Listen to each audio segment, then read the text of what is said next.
Bonjour chers lectrices, bienvenue sur la chaîne. On se retrouve aujourd'hui pour faire le bilan du challenge lecture Parle en déroute, auquel j'ai participé, qui était lancé par Alex, de la chaîne Alex Bookin en Prada.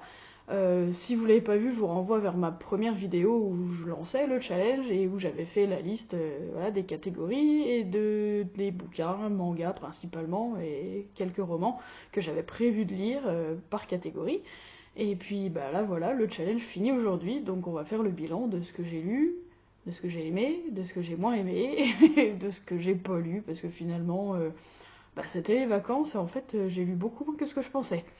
Bref, c'est parti pour le bilan.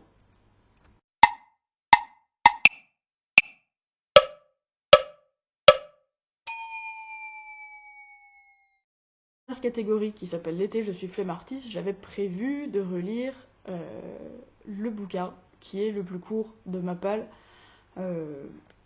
à savoir Tant que le café est encore chaud, de Toshikazu Kawaguchi, que j'ai eu, qu'on m'a offert il y a quelques mois, que j'avais commencé, pas fini. Là, je me suis dit, c'est le moment. Donc je l'ai recommencé, mais je l'ai toujours pas fini finalement. Je sais pas, il m'emballe pas tant que ça, ce roman. Euh, donc, donc j'en suis que là, j'ai pas franchement avancé, j'ai même plutôt reculé, et bah du coup je peux pas m'octroyer le badge de la catégorie flemme artiste. Du coup je suis plus flemme qu'artiste là pour le coup, c'est pas gagné. Deuxième catégorie, c'était virer à Saint-Trope, et là il fallait lire quelque chose de son style préféré, donc j'en ai profité, je m'étais en tout cas lancé le défi de me mettre à jour, quasi, sur mon manga préféré, qui s'appelle Chihayafuru, dont je vous rebats les oreilles sur ma chaîne depuis des mois, et là je suis à fond dedans, parce que là je pense que j'ai explosé la catégorie du challenge, puisque j'ai relu, enfin non, j'ai lu tout court, pardon, du tome 27 au tome 39. Donc là, ça va. J'ai été productive. J'ai dû acheter en cours de route les tomes 35 et 36 qui me manquaient. Euh, et puis, du coup, je me suis enfilé tout ça. Et j'adore. Et puis là, à partir du tome 27, en fait, j'ai repris. Je vous explique. J'ai repris à partir du tome 27 parce que c'est à peu près là où s'arrête la saison 3 de l'animé que j'ai revu il y a quelques mois, que j'ai adoré, mais j'avais acheté à peu près au fur et à mesure, mais pas lu du tout. Donc j'ai bien relu, euh, et j'ai adoré quoi.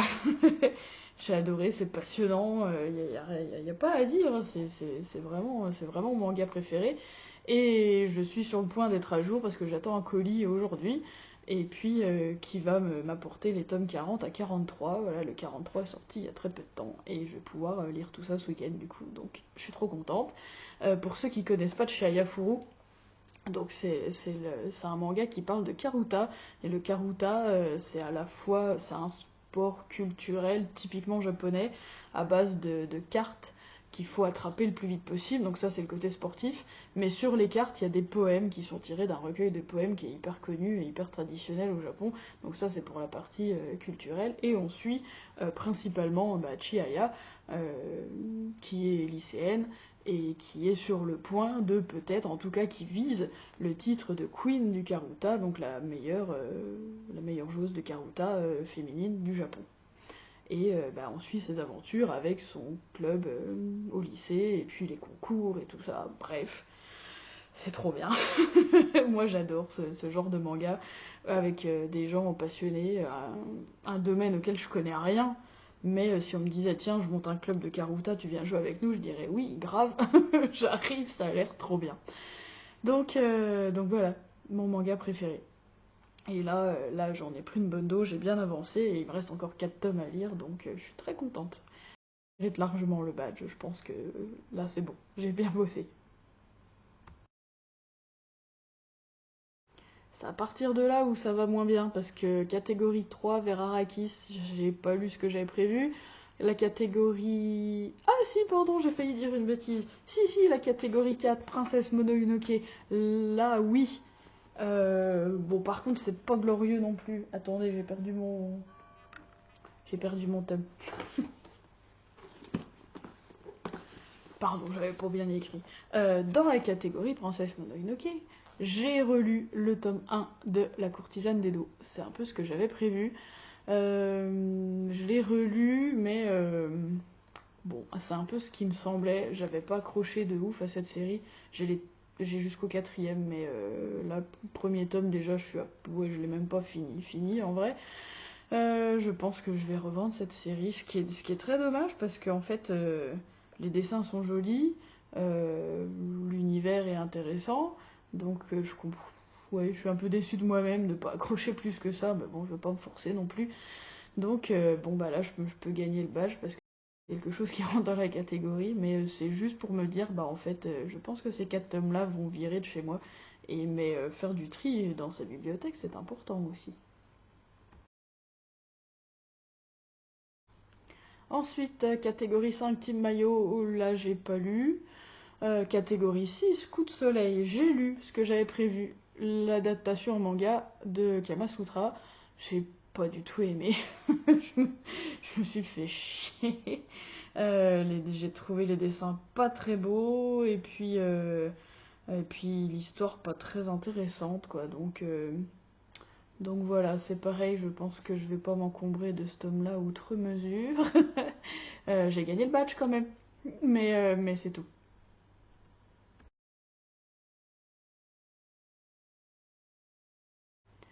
Dans la catégorie Soleil, Jonquille et Mimosa, là j'avais plein de trucs possibles et finalement j'ai opté pour le tome 4 de Dreaming Sun. J'ai même relu le tome 3 en passant pour me remettre un petit peu dedans. Là je vous renvoie éventuellement au dernier épisode de la Décade Manga qui est sorti sur la chaîne où je vous en parle un petit peu plus.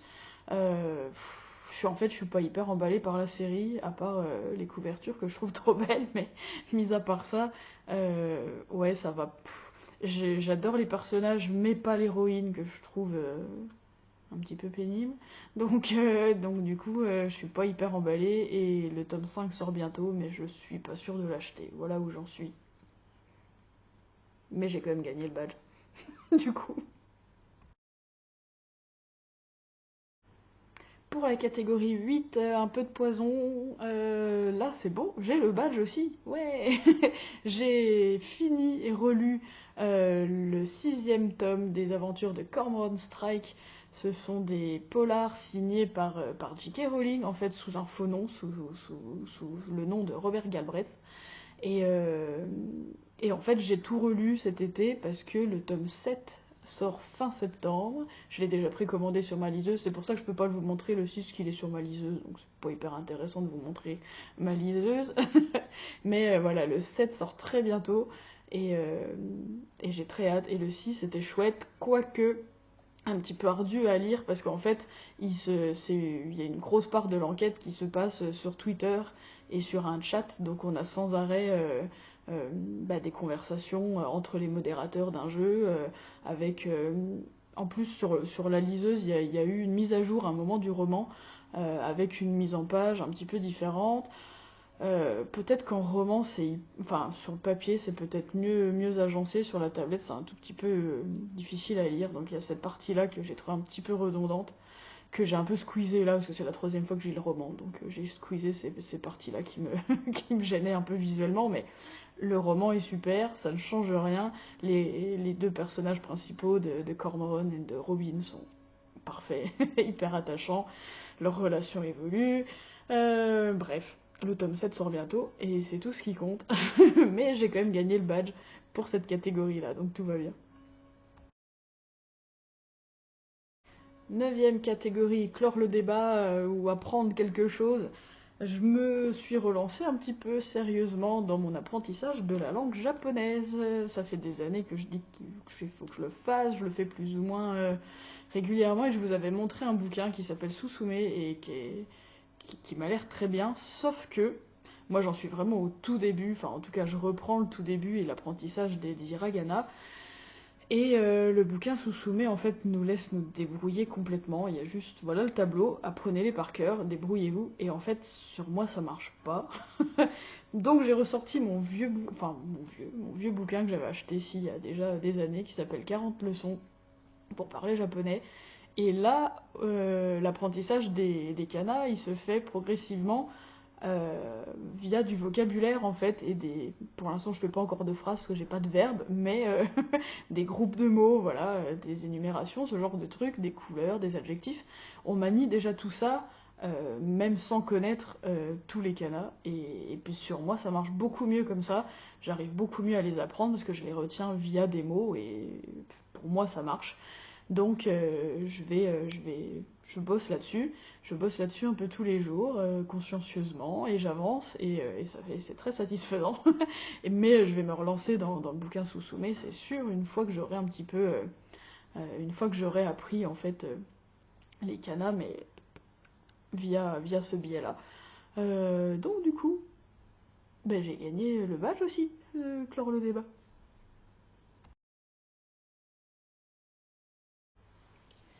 Catégorie 10, là j'ai pas lu ce que j'avais prévu, on passe. Catégorie 11, là par contre, j'ai à peu près relu ce que j'avais prévu. En fait, je vous avais parlé du fanbook de Fruits Basket que je comptais relire, et finalement, il se trouve que je me suis rendu compte qu'il me manquait le tome 1 dans ma mangatech, j'avais dû le prêter. Je me rappelle que de toute façon il était abîmé, parce que je l'avais prêté à quelqu'un qui l'avait noyé, qui avait pris, il avait pris l'eau dans son sac à dos, bref, et entre-temps, bah, je crois que je l'avais reprêté à quelqu'un d'autre qui me l'a jamais rendu, mais vu qu'il est abîmé en même temps, du coup c'est pas très grave, et puis bah là je me suis fait une commande de manga récemment, et je me suis racheté le tome 1, parce que quand même Fruits Basket, c'est comme le meilleur shoujo de toute façon, et il me fallait absolument dans ma mangatech, collection complète. Donc je me suis racheté le tome 1, et puis de façon tout à fait nostalgique, je l'ai relu. Je rêve tellement pas d'une réédition, mais d'une nouvelle édition de Fruits Basket, parce que le trait de l'autrice a tellement évolué en fait entre les premiers tomes et la fin, que j'adorerais revoir cela avec les graphismes maintenant, mais bon, c'est pas grave. Et j'ai même racheté la vieille édition, en fait, il y a une nouvelle avec des tomes doubles qui est plutôt jolie, mais pas assez magnifique pour que je lâche ma vieille édition qui est complètement nostalgique et en bon état de toute façon. Donc j'ai quand même gagné le badge pour cette catégorie-là en relisant avec plaisir mon vieux tome 1 de Fruits Basket. Et c'est à peu près tout, parce que pour les 4 catégories restantes, bah, j'ai pas lu du tout ce que j'avais prévu. Euh, j'ai lu des autres trucs, je peux vite fait vous parler d'un roman que j'ai lu, mais qui rentrait pas spécifiquement dans le challenge, qui s'appelle Bien sûr que les poissons ont froid, et c'est de Fanny Rueg, vous connaissez peut-être, qui est humoriste et qui était chroniqueuse, je sais pas si elle l'est encore. Enfin, elle a un podcast, elle était chroniqueuse sur... je crois que c'était France Inter, bon bref. Et elle a écrit ce roman-là que j'ai acheté un peu par hasard, dont j'avais entendu parler, je m'étais dit que ça avait l'air sympa, c'est l'histoire, enfin c'est une histoire réelle dans sa vie, où elle a voulu retrouver maintenant un mec avec qui elle discutait sur MSN à l'époque, les anciens comprendront, et donc c'est l'histoire de sa recherche de ce mec-là qui a disparu, donc est-ce qu'il existait, est-ce qu'il n'existait pas, est-ce que c'était un hawk. C'est un peu c'est le deal du roman.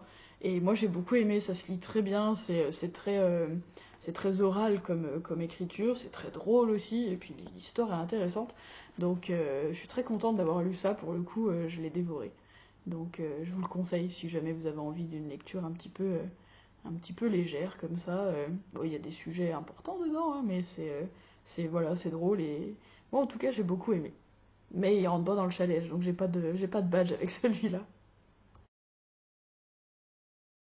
Bon, pour conclure, j'ai pas lu tout ce que j'avais prévu, mais c'est pas très grave. Ce que j'ai. Puis bon, j'ai lu plein de trucs que j'ai pas vraiment aimé, mais c'est pas grave non plus, parce que du coup, je sais ils peuvent dégager et se retrouver sur mon Vinted dans un futur assez proche, et faire de la place, et j'ai commandé plein d'autres trucs de toute façon ces derniers temps. Il y a pas mal de séries de sorties manga qui m'intéressent en septembre de toute façon, donc voilà, je suis quand même plutôt satisfaite de ce challenge. Je remercie encore Alex de l'avoir lancé parce que les catégories étaient vraiment chouettes, les jeux de mots super, les badges trop mignons, donc c'était très intéressant de structurer un petit peu mes lectures comme ça. Et puis j'espère que vous avez apprécié aussi le challenge, j'espère que vous avez gagné plein de badges. N'hésitez pas à me dire ce que vous avez lu, si vous avez des trucs à me conseiller ou si on a eu des lectures communes, tout ça, ça m'intéresse de le savoir. On papote dans les commentaires. Et puis sur ce, je vous souhaite une bonne rentrée littéraire, une bonne rentrée tout court, une bonne reprise, une bonne lecture, et puis on se dit à bientôt pour un prochain épisode de la Décade Manga, certainement. À bientôt.